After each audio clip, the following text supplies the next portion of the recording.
और चलिए आपको एक बार फिर से विशाखापट्टनम लिए चलते हैं। नेवी चीफ क्या कुछ कह रहे हैं, सुनते हैं।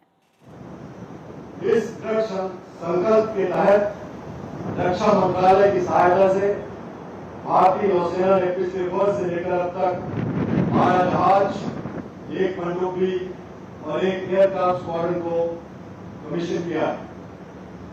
गति के साथ साथ ये सभी इंडक्शंस देश के दोनों वेस्टर्न और ईस्टर्न सीबोर्ड पर एक दूरदर्शी दृष्टिकोण के साथ किए गए, ताकि हम मैरीटाइम ऑपरेशंस के पूरे स्पेक्ट्रम में अपनी क्षमता और सामर्थ्य को बढ़ा सकें।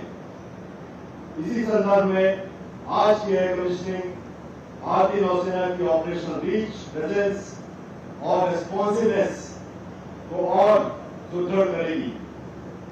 अपनी अत्याधुनिक और शक्तिशाली कॉम्बैट कैपेबिलिटीज तथा state of the art systems के साथ तारागिरी भारत की बढ़ती आत्मनिर्भरता का भी एक सशक्त प्रतीक है।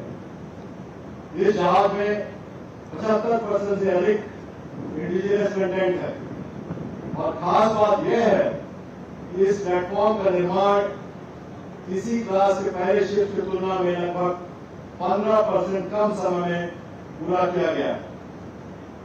इस उपलब्धि के लिए मैं एमडीएल की पूरी मैनेजमेंट, उनके सभी कर्मचारी, हमारे डिजाइनर्स, ओवरसीयर्स और इंडस्ट्री पार्टनर्स को हार्दिक बधाई देता हूं, जिन्होंने अपनी उत्कृष्ट कारीगरी और अटूट समर्पण के साथ इस शक्तिशाली जहाज को तैयार किया है।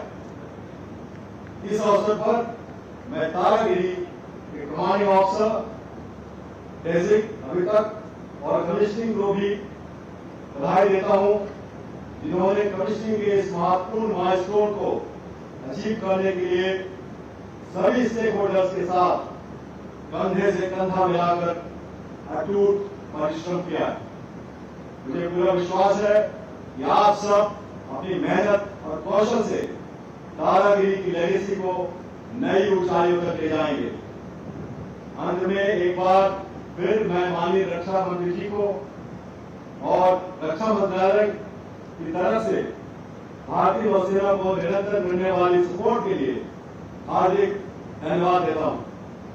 सर, साथ ही साथ आपका यहाँ उपस्थित होना